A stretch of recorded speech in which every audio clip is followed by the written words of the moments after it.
Beautiful. You should abide in 1 Kings chapter 3. If I would be you while I speak right now, refine your passage, find it again. 1 Kings chapter 3. You have it right there, 16 to 28. And then we do an exposition of this short, and 10 to 1 and 13, both should fit into one message. And the subtitle, basically after the scriptures, Brendan, you have the sound? Oh, everything is going okay? Solomon's wisdom. But I would like you to circle in your mind under the sun. Okay? Why under the sun? It's easy. Because the wisdom of Solomon was not beyond the sun. It's under the sun, meaning on this planet. And that's what I would like to focus on tonight and so on. Last week, we introduced Solomon using 1 Kings chapter 3, verses 4 to 15. And tonight, I will carry on a little bit here. And why are we using sometimes right now with Solomon, and again next week, even within the context of communion? It's to prepare you for the first Thursday of February, where I will do probably a message per chapter on the book of Ecclesiastes. And Ecclesiastes has 12 messages. I don't want to stay the whole year in there, although we could in a sense, Jan. You know that when you divide and so on, you can go forever. But I think to summarize one chapter at a time, we will give it 12 weeks, not without cutting, because I have a guest speaker and so on and so forth. So that's why I do the series of messages right now that I am doing, meaning last week, the introductory material of Solomon, tonight and next week. Wisdom is what we focus on. We very well know that he was endowed with wealth, power, outfit, outstanding uniform for his servants and so on. This is not our focus. We know that he had all this. Our focus is on the wisdom here. The man was given wisdom like no other before and after him. The Eastern wisdom, the riddles of the Arab people, they liked that game of spirit and so on. He was above all things. Plus, endowed with wealth, you cannot be more wealthy than he was. Power, splendor, a reign of peace, but he was human also at the same time. And Solomon dropped the ball. He was a women lover. And basically, God used it as an instrument to lead him astray. Dedicated 3 mounts in Jerusalem to false god and so on, because he's a limited human being, as much as I can be, and as much as you also can be, because there is one person that surpasses him, but I'm going to keep it for dessert, keep it for next week, and you know exactly what I'm talking about. When he was young, as a review, he gave us a very sexual book. Never take the Song of Solomon or the Song of Songs to be a Christ story with the love of his church. It's not fitting in the context, not even close. It's a very intimate book, sexual book, between a married couple, between Solomon and Shulamit. And Shulamit basically is the feminine of Solomon, and that's why the Hasidim don't study that book before the age of 30. He gave us that book while he was full of vigor, young man and so on. Midlife, he gave us Proverbs, a tiny portion on the 1005 Proverbs. And in old age, he gave us a masterpiece of literature in hardship in the world, which is the book of Ecclesiastes. And perhaps for the first time in your life, you will be exposed to that book with TSM, not TSM per se, but in the confinement of Duncan Independent Bible Church. So Ecclesiastes should be kept in mind. This is the goal of it all. Now we take messages from the Bible. We have 2 examples in 1 Kings pertaining to his wisdom. You will like that. That's why I read to you in 1 Kings chapter 3, which I do the exposition in a moment. Get me a sword, that I may divide the child in 2, give a portion to her and a portion to the other one. That's cruel. But while he was endowed with all the wisdom, that wisdom was testing by the 2 prostitutes that will come to him. And then in the second part of the message, in a moment of time, we will take the Queen of Sheba or Sheva, okay, that came to test his wisdom. came with an amount of money that you will be impressed with, to test his wisdom, to ask him difficult questions. She was breathless. She was exhausted to hear the wisdom of that man. So now we start the core of the message. You come with me in chapter 3, the story of the two women. The title, basically in my Bible here, is Solomon Wisely Judges the Case here. Difficult case, a court case to deal with. Am I going too fast? No? Okay, good. Then two women who were harlots. Circle harlots. Here you have the common word for prostitutes. These two are not temple prostitutes. They are regular, common prostitute, and that's the class of society that we deal with right now with these two women. And the two women who were harlots came to the king and stood before him. Context, Solomon. The one woman said, "Oh, my lord, this woman and I live in the same house, and I gave birth to a child." Verse 17, this is your first baby, your first child. While she was in the house. It happened on the third day. Also, it happened on the third day after I gave birth, that this woman also gave birth to a child. The child right there, circle, it's the second child. Okay, in verse 18. And we were together. Guess what? There was no stranger with us in the house. Only the two of us in the house. So you need to believe either one, because there is no witness here. This woman's sons died. Okay? This is the death of the second son here. Okay? This woman's son died in the night because she laid on it. Basically, she smothered the child. Because of her weight, she smothered the newborn child.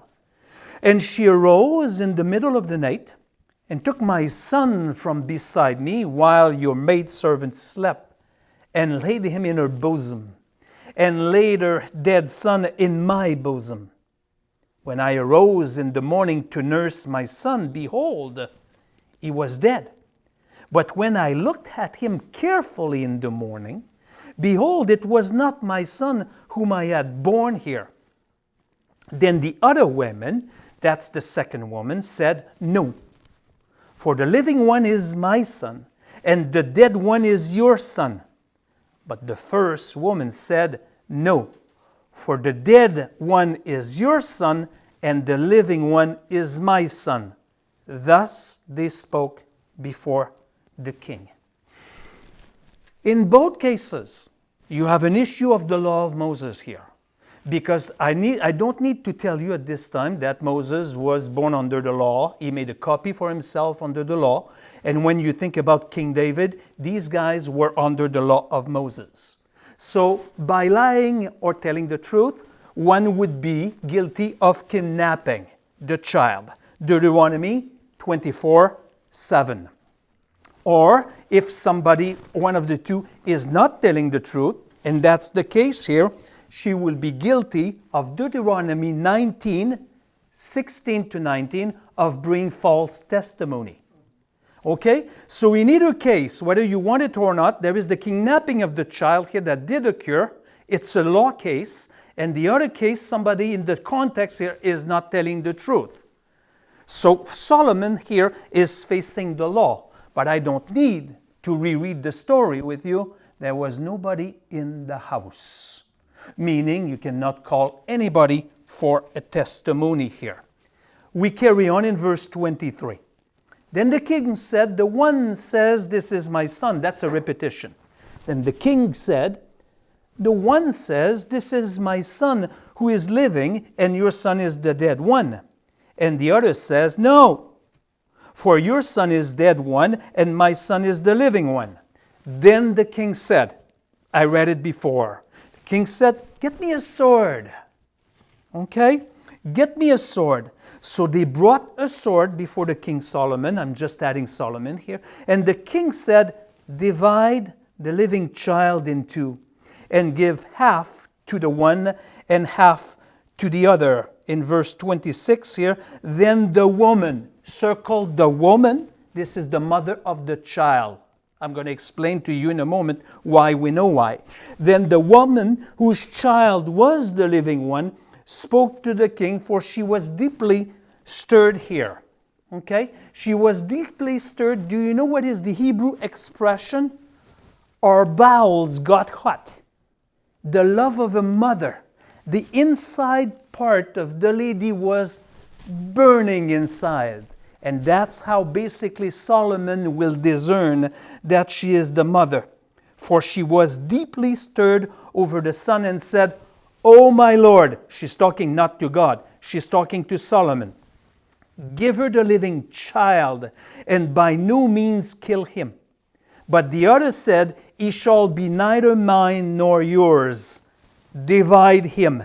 Then the king said, "Give the first woman the living child, and by no means kill him. She is the mother." He discerned it by the wisdom that was given to him from above last week. He discerned by sensing the mother. There are actually 4 words in Greek, although the text is Hebrew here. 4 words that we have in Greek for love. It's not like in English or French, love, love, love, love. Okay? The first one, we're not concerned tonight with it. It's agapeo. Agapeo, it's the love of the will that helps to love the most unlovable person. It's unconditional. And a couple has that. The year that you have been married, Lee and Lois, there must be a little bit of agapeo behind it. The phileo, it's a love of the attraction. That's when you fall in love with the person when they were young. You hear, nice looking person. That's a phileo, and that's the love between 2 best friends. The third one is not in the Greek, but he is in Hebrew. It's the word eros, E-R-O-S. Needless to tell you that this is the word from we get the English erotic from. Nowhere to be seen in the New Testament, but it is in the book of Song of Solomon, the Hebrew equivalent. I want the first one, the fourth one. The fourth one is stargei, stargei in Greek. And this is the love of a mother towards the child. The father cannot have it. It's the love of the mom that carried the Sophia for 9 months in the womb, and that is unexplainable. Only a lady can feel it, the stargei. And that's where we discern that she was stirred inside. She was willing to get separated from her son so that he may live.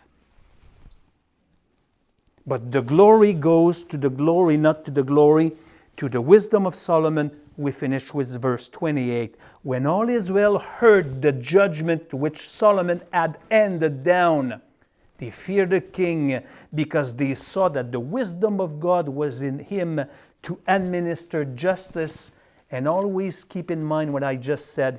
He administered justice under the sun. So the part 1, before we go to the PowerPoint, we move on. We have Solomon's capacity to handle difficult cases. No one here in that classroom, including me, the most wise person, and we have, it's one of the gift of the Spirit, the gift of wisdom, which reached the ankle of Solomon in a sense. He was capable of dealing with difficult cases. And here, having no witnesses, what do I do with that kind of situation? And he got it from above. That's the opposite of judging people today with our governments with superficial words and actions like we see today. The supposedly wisdom of today, with words that are pleasing to the people, coming with an agenda. Solomon was not that type of person while he was in kingship, perhaps, of course, when he declined and fell into idolatry and so on. Olga will show us the second slide. Now, beloved, we move. Would you come back? Oh, yes. No, don't come back. Let's go to 1 Kings. So, retain. I don't want you to understand all the details of tonight, but right after he prayed for wisdom, and on the spot last week we saw the message, he was given that wisdom. It's tested right away with a difficult case. And the people heard about his fame, what he had for wisdom, and they feared him in a everybody fears him. Even the wicked people fears him because if he gets me, he's going to read my heart, this guy here. And the good people said, finally, we have a government that makes sense here, which you will never see in that period of time until the Messiah comes back. Now, we're ready to have visit from Sheva. Who comes from Wednesday night? I have people from Yubo, Terry and Sue, and you guys. You live further down than Terry, eh? Chemainus, Saltaire. Okay. How many kilometers? About 5, 6 more than he. So total to get here about 30? 25? 20? 20. Okay, good. You will see. Well, how come he's asking that question? You will see in a moment. In 1 Kings, you have a beauty. You don't need to know this. The 1 Kings chapter 10 that I'm just about ready to elaborate with you has what we call the chiastic structure in the Hebrew text. Okay? It goes A, B, B, A. It's easy. It's not lettered this way. That's what we call a chiasm structure, the Hebrew text. You have that often in Leviticus, often in Exodus. Don't try to remember this. A, you will get a narrative introduction in the first 3 verses. B, she will be observing Solomon's glory, 4 and 5. B, it goes with B. She will be speaking about this. And A again, we go back to the narrative conclusion. That's what we call a chiastic structure of the text. It doesn't say that in the text. It's the way the Hebrew approach of the poetry or the narrative part and the story part is beautiful to know. What's the next slide, Olga? Just to tell you, go back. No, go. I like the sun. Okay, look. What's that? The sun and the earth. And we'll leave that slide right there for a moment. You come with me. I talk about the chiastic structure. We leave it aside. Now we come in chapter 10, but I will take the chunk. So now we go back to this 1, 2, and 3. You come with me. Are you there? Is it boring? No. Beautiful. Come. That's the Queen of Sheba. We don't know her name. Okay? Now, when the Queen of Sheba heard about the fame of Solomon concerning the name of Jehovah, she came to test him with difficult questions. Verse 2, so she came to Jerusalem with a very large retinue with camels carrying spices and very much gold and precious stones. When she came to Solomon, she spoke with him about all that was in her heart. Solomon answered all her questions. Nothing was hidden from the king, which she did not explain to her. She's coming from Sheva. This is modern-day Yemen. She's from the Yemen, the same place that the Sabaean of Job came from. Okay, when he was having an attack by the Sabaeans and so on, they were coming from Sheva also. So that's modern-day Yemen. Now the point of driving 20 kilometers to go to a church, or I have people on last night that were coming from Yubo to come to a Bible study on Isaiah, pitch dark on the road, a very dangerous road with elk and so on, black ice and so forth. How long is the trip to Queen from Sheva, from Yemen up to Jerusalem? It's between 1,200 miles and 1,500 miles. And when it rains, it's way too far to go to Bible study. After all, I have to drive 24 kilometers, and I don't like to drive in the dark.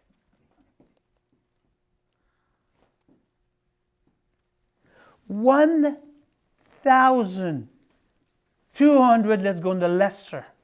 1,200 miles. That's quite a bit of an investment.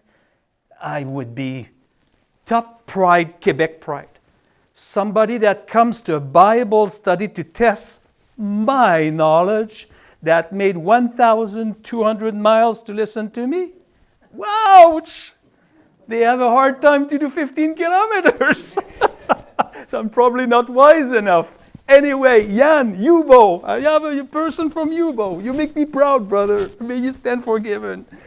Beautiful. So that's it. And they like sport. The Arab people, the Queen of Sheba, Yemen, in that vicinity, they call it en français le jeu d'esprit, game of the spirit, riddles. And actually a famous German person put the Arabic riddles into a perfect German poetry. I can't remember the name, but the Arab people, they are very strong in difficult questions and riddles and so on. And that's exactly why she came to Solomon and so forth. Now, come with me. We'll look at his glory. 4 and 5. Come, it's fun. I like my time right now. When the queen of Sheba perceived all the wisdom of Solomon, the house that he had built, the food of his table, probably French cuisine, okay?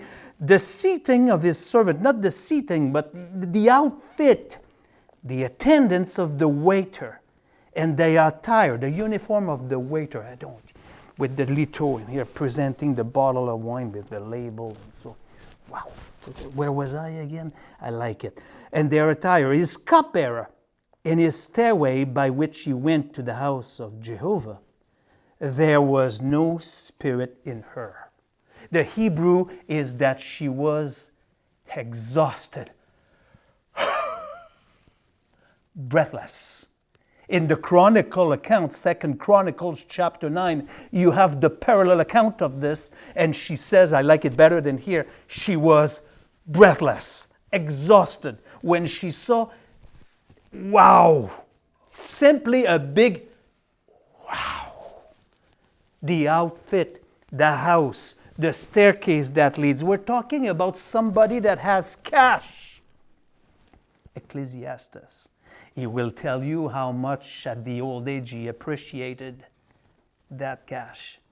When he will say later on, crapology of crapology. That's why, now I'm not on my notes, that's why last week I said the person is very credible to write Ecclesiastes. He will repeat after time and after time, 29 times, there is no such a thing under the sun. There is nothing new under the sun.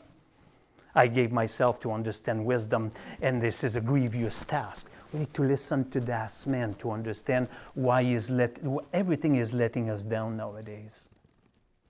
And from infancy, you might have had an idol when you were an infant. Hockey player, an idol, name it. And then on the news, he committed sexual immorality, and then your idol crumbled completely. You are let down.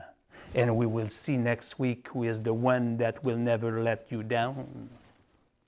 I'm not going to give you the answer right now, you know it. Okay, where was I? She observes the glory. What can I ask? She was completely exhausted. She speaks of his glory, 6-9. This is the B, chiastic. Then she said to the king, it was a true report which I heard in my own land about your words and your wisdom. Nevertheless, I did not believe the reports until I came and my eyes had seen it. And behold, the half was not told me. You exceed in wisdom and prosperity the report which I heard. How blessed are your men, how blessed are these, your servant, to stand before you continually and hear your wisdom. Blessed be Jehovah your God, who delighted in you to set you on the throne of Israel, because Jehovah loved Israel forever. Therefore, he made you, Solomon, to do justice and righteousness here. In everything that she says right now, there is nothing that comes short of polytheism.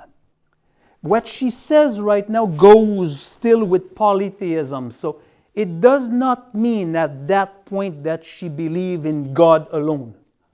Because in the Yemen here, they were worshiping many gods and sometimes adding Jehovah among their many gods.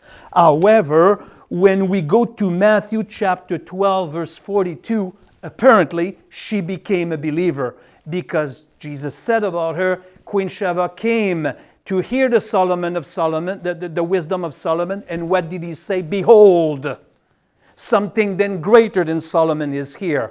This is next week's message while we do communion.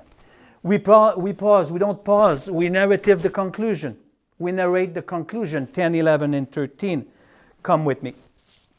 She gave the king 120 talents of gold and a very great amount of spices and precious stones. Never again did such abundance of spices come in as which the queen of Sheba gave King Solomon. Verse 11. And all the ships of Hiram, which brought gold from Ophir, very close to Yemen, brought in from Ophir a very great number of algum trees and precious stones. The king made of the algum trees supports for the house of Jehovah and for the king's house, also lyres and harps for the singer. Such algum trees have not come in again, nor have they been seen to this day. King Solomon gave to the queen of Sheba all her desire which she requested, besides what he gave her according to his royal bounty. Then she turned and went to her own land together with her servant. Kyle and Delich, one of my favorite commentary on that. Do you know how much she gave to Solomon in money today? In money today. The equivalent of what she brought to him in cash today. $3.5 million. Back in the time of Solomon. To hear his wisdom, she came with gold from Ophir, caravans of camels loaded with expensive stuff, cash. Can you imagine for a short moment the wealth of King Solomon? And he sat down on his laptop at the old age, typing Ecclesiastes. And he will not say, I wish that Queen of Sheba would have brought double the amount. It would have been invested at some interest and I would have become more rich. He will call it crapology of crapology. Apart from being known by God, drinking and eating, there's nothing new under the sun. That's why I wanted to introduce this guy. In the part 2 of the message right now, Solomon's capacity to solve riddles with Queen of Sheba, his justice and his righteousness at the prime. It's under Solomon, by the way, parenthesis, that Israel was at its peak in history. Under the reign of David, but David was a man of war, shedding a lot of blood. But under Solomon and the surrounding kings, when basically he committed idolatry, that's where the kingdom split. But before that, in the reign of Solomon, top government, righteousness, and what else say? And justice. But in chapter 11, his love for women will basically show him to be very fallible, like you and I are. Men today, we don't like women anymore, right? Wait for the summertime, you're going to fall in love again with them. Conclusion. The two passages here support 434. Men came from all the peoples to hear the wisdom of Solomon, from all the kings of the earth who had heard of his wisdom. It supports that here. And it's interesting to see, have you noted something? That both sketches, both stories pertain to women. Have you noticed that? The two prostitutes, not judging them, they go with a judgment, and Queen Sheba. And I like the next one. It makes me think. I was thinking about it. The next one, Olga. No, this one. It makes me think about this. You do Bible studies today? Where are the men? Where are they? We have a few. But where are the young guys that needs to lead a home? She had a sister called Mary who was seated at the Lord's feet. That's the position of discipleship. When you're discipled by the rabbi in the time of Christ, you don't never sit higher than the rabbi. You sit on the floor if the rabbi is sitting on a stool. She took the position of disciple, listening to his word. This parenthesis, it makes me think about Martha. The other one was carried away with muffinology. She was doing muffin. There is a time for muffin. There is a time for coffee. There is a time for quiche. But when you have the King of Kings entering your house as if he would enter the door now, I think my role would be to sit down and to give the pulpit to him. When he was, in the time of Mary and Martha, it's not time to be worried for food. This man came on earth only for 33 years. It's time to sit down and listen to what's being said. But today the people are rendered unteachable. Even if Christ would take the pulpit, they would debate with him. Oh no, we would never crucify Christ. We're too good to do that. Thank you so much. Go back to the Son and so on. Why this message tonight? To understand what later Solomon will say about the wisdom under the sun. That's my emphasis tonight. Under the sun. I wanted that picture borrowed or stolen from the internet. Because Ecclesiastes, would you come?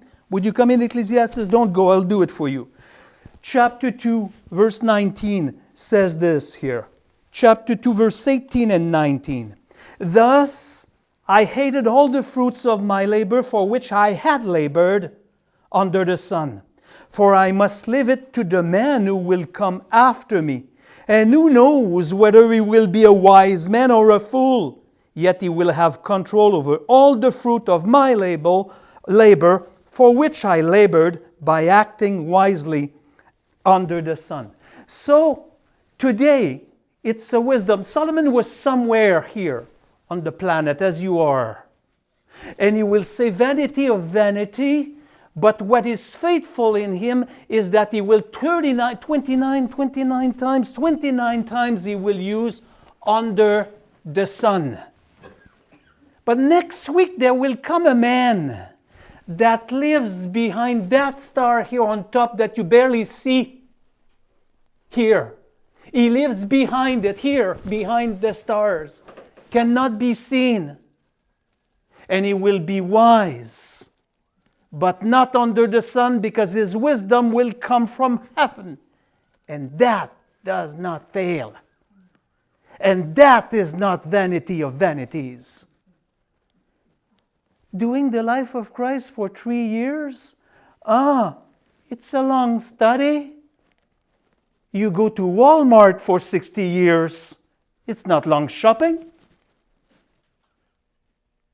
So that's the wisdom under the sun that we have seen, and he will say that. That's why I wanted that picture, because the one that lives behind the star here, if I'm not mistaken, I think it's in the book of John, chapter 1, verse 14, came and dwelt among us.